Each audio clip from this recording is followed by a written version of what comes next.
darker now. Marnie's had to turn on her light. I've got my light on. The change of the seasons are happening. Marnie, how's life in Portland?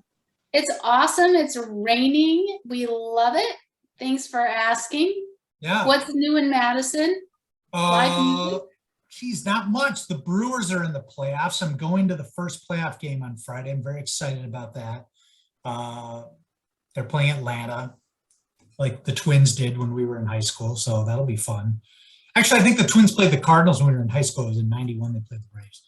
Well, joining us from the Colorado chapter of the Hopkins High School class of 88 is John Dale from his office. We've had a lot of home offices, maybe a couple of offices, but John's burning the midnight oil there. John, great to see you. It's great to see you guys too. Thank you. We've been asking people to just catch us up, give us the Cliff's Notes on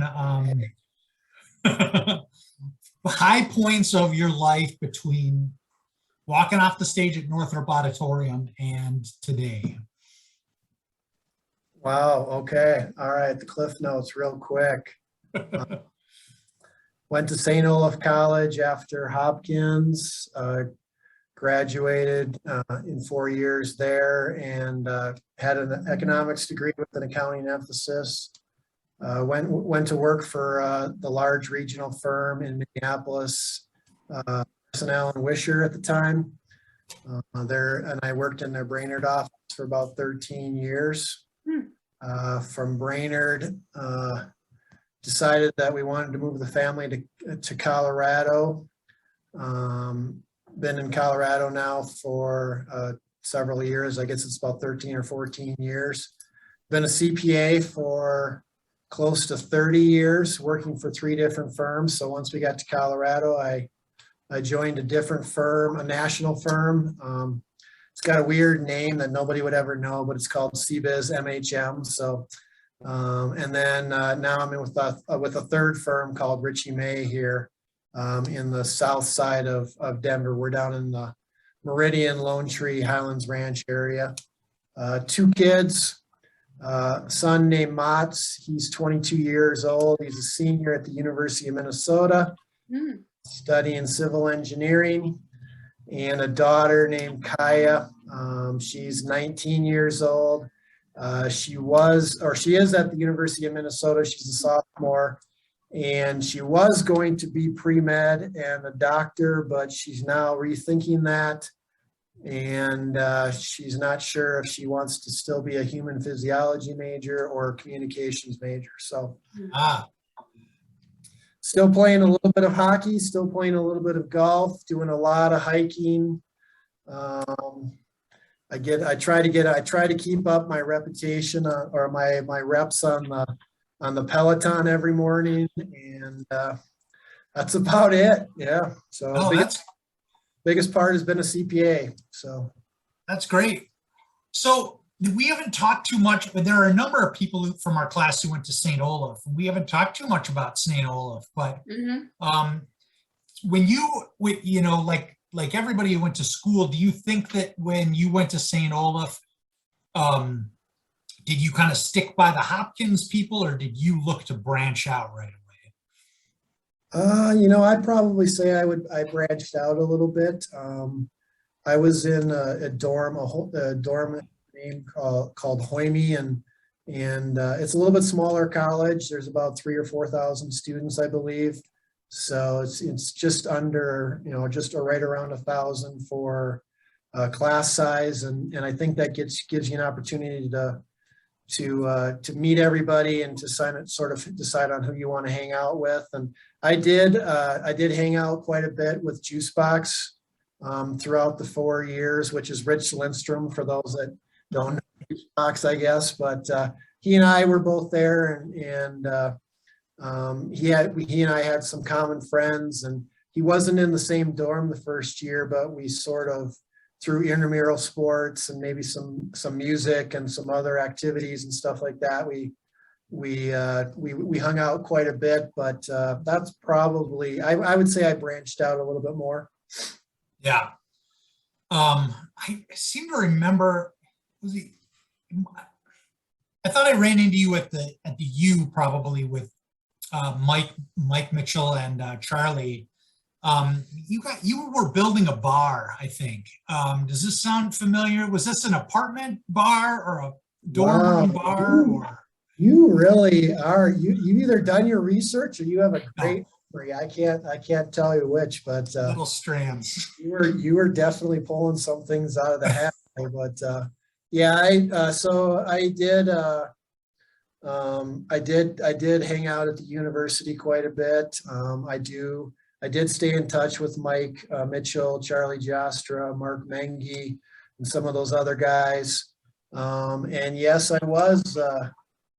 St. Olaf was a dry campus, and so and they also required you or asked of you to live in the dorms or in student housing for basically the entire 4 years.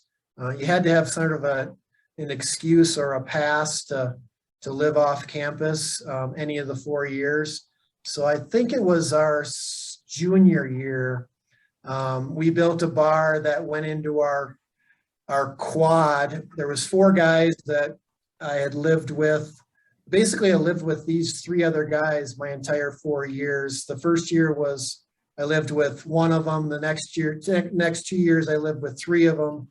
And then last year I lived with those 3 plus another 10 in a house, an honors house. But the bar was built because we had enough room in the quad, and it had a little hidden spot or hidden door that you could put a keg of beer in and sort of close it off. And the key was that you had to sneak the keg of beer into the dorm, but once it was in the dorm, then it was sort of nicely and neatly tucked in behind the bar, and you had to sort of really look for it if you were gonna find it. So there. But yes, we did build a bar. Yes, nice tile. And then I think we actually destroyed it at a senior party towards the end of senior year and burned it in the backyard. So anyway. All good things come to an end like that. That's good. I was going to say, do you know what the fate of that bar was? Because some of these things get sold or passed along to the next tenants or whatever. Well, we spent the better part of a summer building it, and I was a little sad and disappointed when the rest of the roommates at the house decided to take it out back and destroy it and burn it. But that is what happened to it. So I have a follow-up question. So what did the adults think when they saw a bar with no keg? what do You know what I mean? Like a bar, wouldn't there be a keg Oh. there?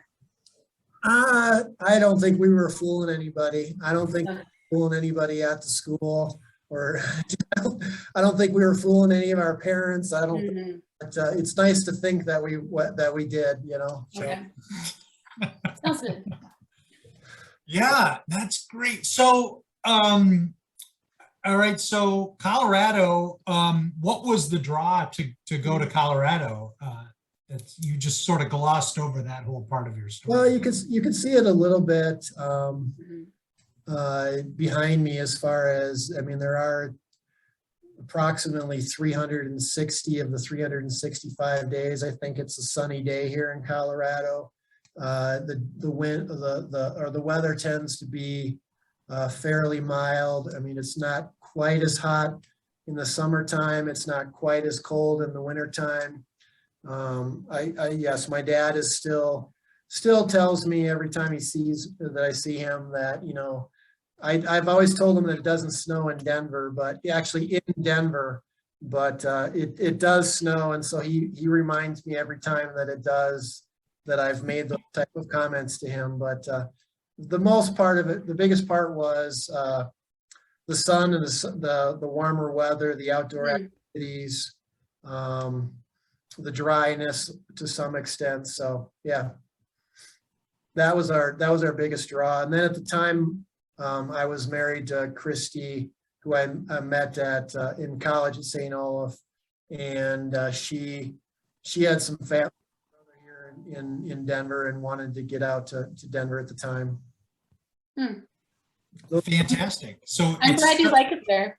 Yeah. Yeah, no, it's wonderful. Yes. I was a little surprised that both kids wanted to go back to the University of Minnesota, but we've traveled back and we've been back quite often just because of all the relatives and stuff. And we usually try and have at least one summer lake cabin vacation. And so they've formed a lot of memories in Minnesota. So yeah, I guess I was surprised, but I wasn't surprised at the same time. But yeah, it's a beautiful state. Lots to do. I have a difficult time deciding if I'm going to vote or if I'm going to cheer for the Wild or the Avalanche or the Broncos or the Vikings or whoever. So, but it's a great place to be. Yeah, that is sort of the conundrum when you move, especially with this. Let's just talk about the Vikings for a second, because you Okay. brought it up, John. So I want to talk about it a little bit.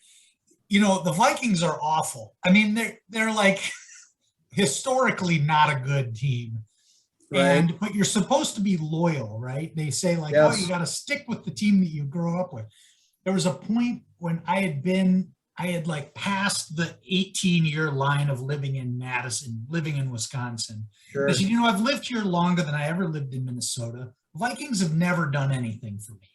Meanwhile, the Packers, at the time Brett Favre was the quarterback, I'm like, the Packers are so much fun to watch. The fans have a great time, and they're just a well-run franchise. Right. I don't root for the Packers when they play the Vikings, but I root for the Packers every other weekend, basically. So are you in a dilemma situation there, or do you sort of slide around? I would say I'm in the same dilemma. I would say that I cheer for the Colorado team as long as they're not playing a Minnesota team. Okay. But yeah, so I went to the Avalanche Wild preseason game the other night, and I was one of the few cheering for the Wild. Unfortunately, they were doing well, and then they ended up losing it. But yeah, I usually cheer for Minnesota first, and then anybody for Colorado after that. So Yeah. I will say that I've been, one of the first things I did when we moved to Colorado was I went and bought DU hockey tickets, season tickets, because at the time they were in the WCHA, Yeah. where the Gophers were also playing. And so I did have season tickets. It was the first thing I did. I have had season tickets for all of the 13 years that I've been in Denver. And I did start the first year. We started way over on the visitor side. So whenever I was always cheering for the Minnesota team, I was cheering for the Gophers. I was cheering for St. Cloud, Mankato if they came or whatever. And slowly over time, kids never really cheered for anybody from Minnesota because they were too young when we got here. But slowly we've moved further and further into the home DU season ticket, area. And one of the main reasons I did that is, well, two reasons. One is that the Gophers left, the WCHA disbanded, and they just reorganized, and the Gophers went to the Big Ten. And so they weren't coming as often or coming at all. And then the other thing is anytime that North Dakota came to play, I was surrounded by green and I couldn't stand it. So I had to move. Right. So there's your take a little bit on who I cheer for and who I root for. So That's cool though. I have always had this thought that if I moved to a bigger city, I would do exactly what you did. I would beeline toward, the local college basketball team or the college hockey team and get season tickets as, something to do, a way to get out and just like absorb this, sport from a completely different perspective. And Denver, they have good teams there. Traditionally have had really good teams. Well, they've got great teams. Yes. As far as hockey goes, I mean, they've got the Avalanche, and then they've got some lower level league teams. But then as far as college, they've got Colorado College and DU. And so, yeah, there's a lot of good sports. Although I will say, I think it was 2 or 3 weeks ago that the Gophers came and beat up pretty good on Colorado University up in football. So that was good to see. So. Well, John, Jason, there, you know how much I love talking about sports. We have some people here who want to say hello. So I have a message, John, from Marcy Hall, who Hi, used to be your Marcy. neighbor. She said, the Yes. first time I met John, my brother and I were late and literally running to the bus stop. John had a cowboy hat and cowboy boots on in 4th grade. He shouted for me and my brother to hurry up. Did you really have those boots and a hat? I guess I must have. Wow, the memories that people have is amazing and just absolutely awesome. So yeah, I do. I don't remember that specifically, but I'm sure it was right. And knowing me and the fact that I'm very organized and very punctual and never want to be late, I'm sure I was already standing at the bus stop. So. Well, Marcy is grateful for that. She's here, and Rich Lindstrom is here, and he has a question for you, which is, John, what do you remember about high school summer nights? Oh, I don't, a lot, I mean, a lot pops into my head. I remember sneaking onto golf courses to watch the stars. I remember a lot of putting stuff in envelopes on lighting it on fire and putting it in front of people's doors. I remember a lot about the group of us playing.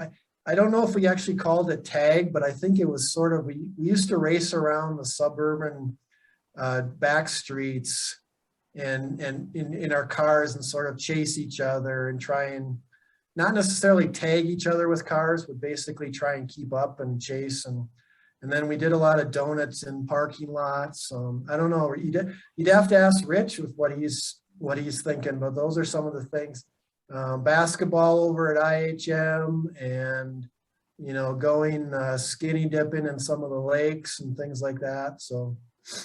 I remember one of my great memories of Minnesota growing up was you had like an aunt and uncle who had a boat on a little lake.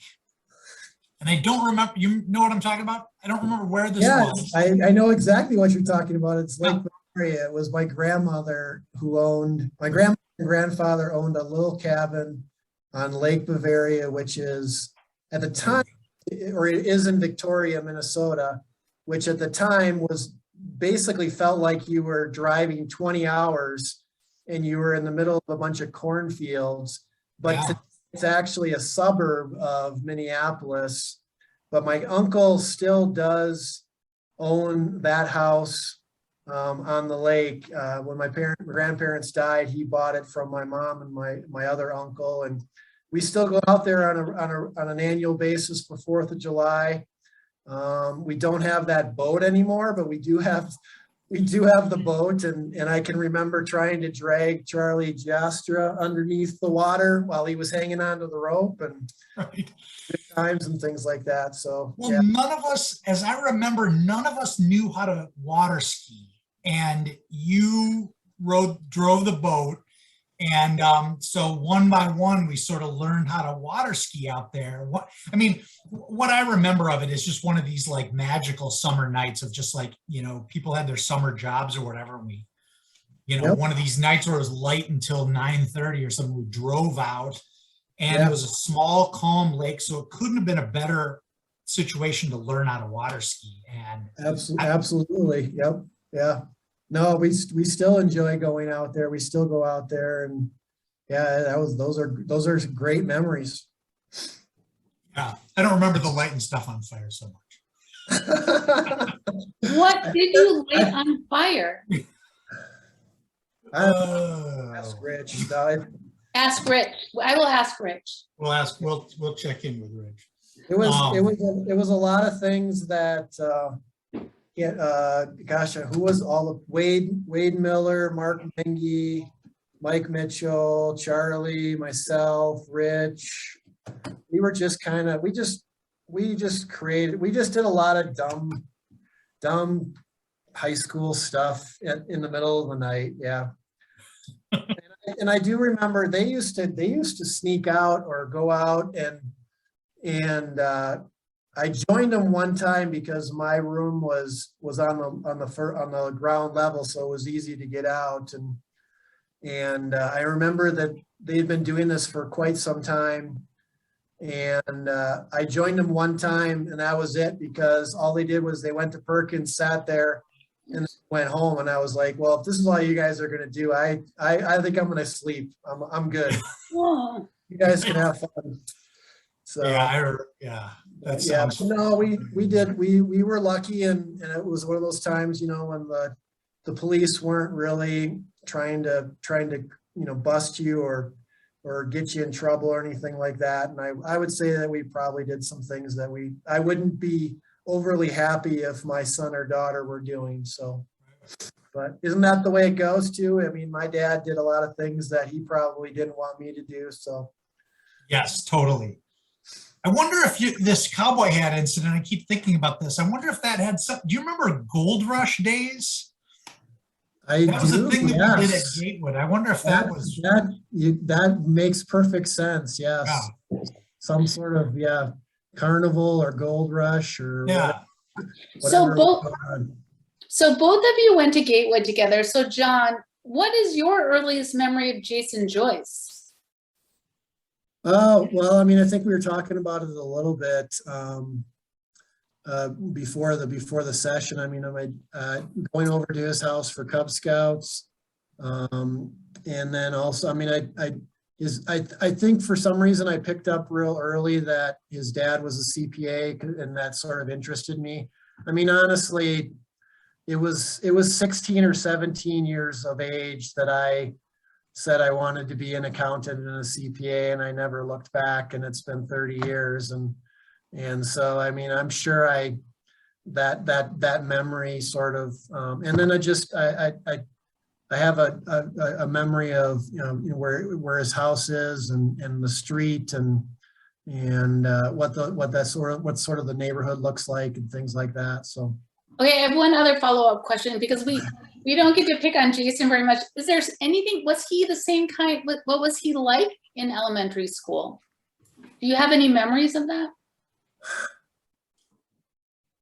I don't think he's I think he's the same individual. I think I don't think he's changed a whole lot. I've enjoyed, I mean, just the couple of conversations or emails and just seeing him, he looks very much the same. And yeah, I remember, you know, what I remember mostly from, no, it was middle school that we had the food fight, but what I remember mostly about Gatewood Elementary is kind of the location, the fact that it had a huge sledding hill off to the one side of it, the fact that the woods were there, and that's where we usually played capture the flag during recess. I remember that we always had to run around that hill in the woods, because I think it was a mile, and we always had gym class always had to time us. I remember playing hockey and soccer in the ice rink there, mostly hockey because that was one of the ones that was fairly close to the house. And I remember playing football during recess, and yeah, I mean, those are a lot of the memories of Gatewood Elementary. I think Mrs. Smith was my second grade teacher, but it was more about what was going on maybe outside of the classroom. Yeah. Than what was actually in the classroom. All right, I'm gonna share my screen here for just a second because I want you to. Oh my gosh! You guys see that? All right. Where did you find that? This is posted on Facebook. I want to say Dave Green posted this on Facebook. That would make sense. I see Dave. I see. Yeah. Wait, use your cursor, Jason. Where? This is our 6th grade basketball team here. I'm going to say we had a very good basketball team, and you can sort of tell this from the group here. Almost every boy in 6th grade played on this basketball team. It's a ton of people. So our coach, Larry Fugelston, in the back there, one of the great 6th grade teachers, Yep. John Dale there wearing number 61, I want to say. Yeah. There's Whoa. John. Paul Beneke right next to him. And then Aw. there's Jason Joyce there in number 42. 42. Yep. But you got Brian Sandham over there on the far right, number 34, Russ Moser, Jim Johnson, Raleigh Wigman, Mark Carlson. Ollie, Who yep. else? Ross Broker, Dave Green, Brian Munkowitz, Todd Steiner, Dave Book, Yes. Judd Axelson, Steve Rohr. That was a formidable crew. Mike Vieira, Rob Reed there in the far back. So Yeah. that was Wow. I wish I had the football team photo too, because Hugelston was also our football coach, and we had a pretty good football team, and that was just a ton of fun. Yeah, I remember elementary sports being a lot of fun. Yeah. Yes, yeah, and that was one of the few years up until I think 6th grade might have been the last year that I played the dual sports. I think I stuck with hockey after that, but yeah, and I think football was 8th grade, because I think it was one of the first plays of the season. I ran down on a kickoff and somebody stepped on my arm and broke it. So that was the end of your football career. That was kind of the end of football. I decided I didn't really want to play anymore in high school. So, but I know that others continued. So, but yeah, no, I recognize all those faces. I didn't quite remember every single name, but when you said them, they definitely popped in. So that was great. Yeah, I wasn't sure I'd be able to remember all of them either. There was another kid in there, Mike Jones, who didn't really go to school with us much longer. Yeah, I'm just remembering now. He played baseball with us, but he moved.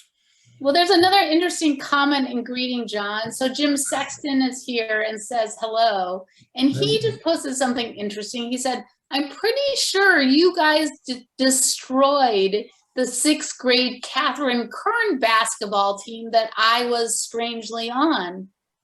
There you have it. Wow. Sports runs deep, obviously. All I do right. just remember those we'd get on the bus, half your games were at home, half the games were at these other schools. You get on the bus and you'd go to Alice Smith or Harley Hopkins or whatever. You get off the bus, and I mean, whatever. Our school was the same as every other school, but immediately we would just start ripping on this other school. Like, look at those, look at the hallways. They're so stupid here. Like, the gyms are so small. Like, yeah, exactly. Yeah. Elevated yourself in whatever way. Oh yeah, absolutely. Yes. So, And you had to. That was yes. right. Well, one of the things we cover with everybody, John, is was there a teacher that we had, and it could be anywhere along the way, high school, junior high, elementary school, who had a particular impact that you still think about and remember today? Gosh, that's a good question. I would say I focused a lot more on the outside of the classroom. Mrs. Smith in 2nd grade, for some reason, I continue to still remember her. I'm trying to think of any other one. That's generally when people ask me, like, about a teacher or a class or anything like that. For some reason, that her name and that 2nd grade always pops in and is always something that comes up. So do you remember her classroom? Do you remember things that happened in her classroom? Because I remember one thing, and I just want to know if you think of the same thing that I remember. I doubt I'm thinking of the same thing. No, not necessarily particular. I can't remember the teacher's name. That's probably, I have a tough time remembering names, but I think it was either 5th grade or 6th grade. I learned how to whistle without moving my lips. There was a time that I was in class and I was whistling for about 5 or 10 minutes. And the teacher finally said, whoever is whistling, knock it off. And I didn't even realize I was whistling. And so I just kind of somehow tried not to turn red and just stop whistling. And I do remember that. And then I don't know, another stupid story or about college. I had an audit professor who I don't remember her, but it was obviously at St. Olaf College, and it was auditing, and it was an accounting class, and I absolutely hated it, and I absolutely did not like her. And somehow I fought through it, and I've been an auditor for 30 years. So I don't know what that means, but my worst class was probably is what my career has all been about. I don't know how that works, or what that means. But anyway. But yeah, I can't remember specific names, but those are like the whistling was something that sticks in my head. Gosh, was it sixth grade that I think one of and I can't remember his name either. It was, it wasn't Wally, but anyway, somebody put a teacher up against the wall, or the teacher put them up against the wall. I can't remember which way it was, but anyway, some of those things kind of stick in my head a little bit. Here's what I remember about Mrs. Smith. She was like, of course, she was probably like 50. But right, she was a classic teacher, yes. Older generation teacher. And yes. She had a piano in the classroom, which is, I think, again, like an old school teacher thing to do, is have a piano. Yeah. And so she would sometimes just play the piano, and some things were sort of lesson based, but sometimes it would just be playing the piano while it was, study time or whatever. And I'm like, that's the last time I remember that happening. There was a piano in the classroom. But my mom worked at Gatewood, and she, there were teachers that she would talk about being very close with, and Mrs. Smith was one of them that she one of them, yeah. Okay, I have a question for you about high school, since it's absolutely okay to not remember anything, but do you remember the tennis ball fight, and did you throw any? Yes, I remember the tennis ball fight. Yes, I did participate quite a bit. Oh my God, this is like a shot in the dark. Why? Okay. No, I also remember the food fight in either 7th or 8th grade at West. That was epic because the entire class participated in that. I mean, there was food everywhere.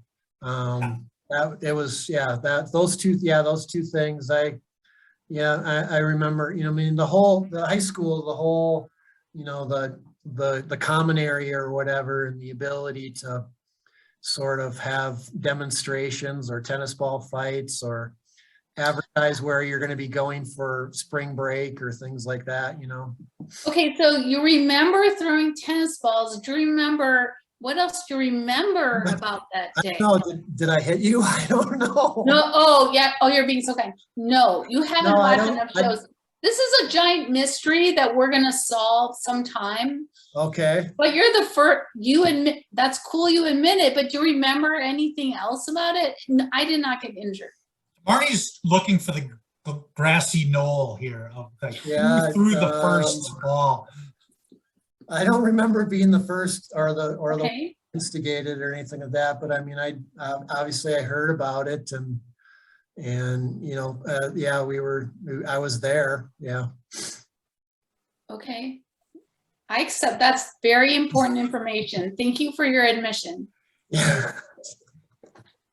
All right. Well, the other question we ask everyone, and this is more present day, is you mentioned getting on the Peloton. Are there any other hobbies or activities that you picked up during the pandemic that you weren't doing before? During the pandemic? Not really, no. Honestly,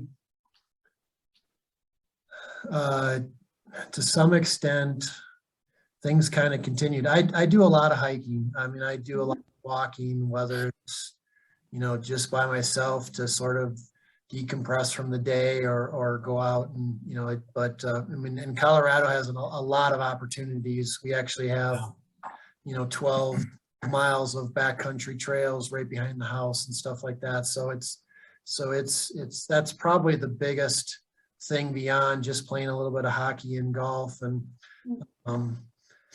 I do try and, hobby wise, I try and read a little bit, but again, I don't have a lot of time. But yeah, as far as the pandemic and that goes, I mean, it did change quite a bit, but I still came to the office even though it was closed. And I actually, I did travel some, and I needed to, my dad is having a little bit of dementia issues, and we moved him to some assisted living here in the last year.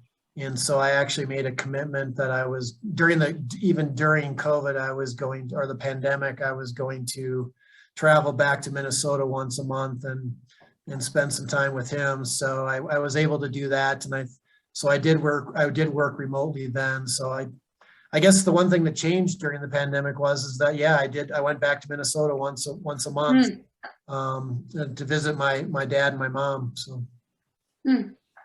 That's fantastic. I know that's something that other people have brought up that they're dealing with. We're at that age, and our parents are at that age where, boy, we're some of us are transitioning into that situation where we're caring for our parents. Right. And, yeah. It's a crazy thing to think about, but it's like, at the same time, it's like, well, of course we're doing that. Of course that's what's going on. It is that time of life, or you're making decisions, or sometimes you're making financial decisions, and you're deciding on whether to take the keys away, where they're going to live, and how they're going to live, and things like that. So it's tough. But fortunately, I still get to help make those decisions too. There's others that have lost Yeah. parents or others, and so but it's good. I'm glad I got to do it too. And I guess whether pandemic or not, I probably still would have been able to work remotely, but it was easier to tell people I was working remotely if there was a pandemic going on too. So, but it made it difficult because at the time we didn't have vaccines, and people were trying to stay away from each other and wear masks and things like that. So it was tough to pop in and spend time with my parents, once a month for a couple of days, when I was also around other people, and because I didn't want to get them sick or anything like that. Definitely. Well, Marnie, would you like to remind us who's coming up on KHOP88 in the coming weeks? Well, yes. Next week we have Michael Eiley. Yes. I'm sorry. It's become a new tradition on the show. I'm so sorry, Michael. October 19th, we are still recruiting guests. It might be you listening. October 26th, Wendy White McDougall. October 9th, our co-captain Eric Haugen is organizing the baseball team show. Awesome. December 7th is the band show. And so, folks, we need some help to find some of the other guests. This episode, you guys, is episode 69. Wow. So what's the goal? Is the goal to have everybody? Everyone. Wow. All right. Awesome. So we'll be contacting you, John, for some of those secret people that we talked about in the green room. All right. Sounds good. Is there anything you want to share that we didn't bring up? No, I mean, I obviously I didn't really know how this conversation would go or what we were going to talk about, but it's been a joy, and it's been really a lot of fun, and it's been great catching up, and also it's I'm going to have to go back and watch all of the other, would you say 69 or 68 episodes? Well, that's a good point. So, John, you are episode 69. We post all of the videos to YouTube, so you can watch at your leisure. Of course, you can fast forward, rewind, whatever you'd like. So it's all on YouTube. obviously, and it's on Facebook too. And so, yes, we're gonna keep going, and it's been just I'm so happy to hear your voice and see your face and know you're doing all right in this crazy, wild world. It is crazy, but yes, we are doing great. Yeah, you should have a Colorado night or something like that. Well, John and others who are listening, we do have a KHOP88 map. So one of the small perks of being on KHOP88 is you will be placed on the Google map, not your street address, but just your city. I will share the link online and with you, John, by email.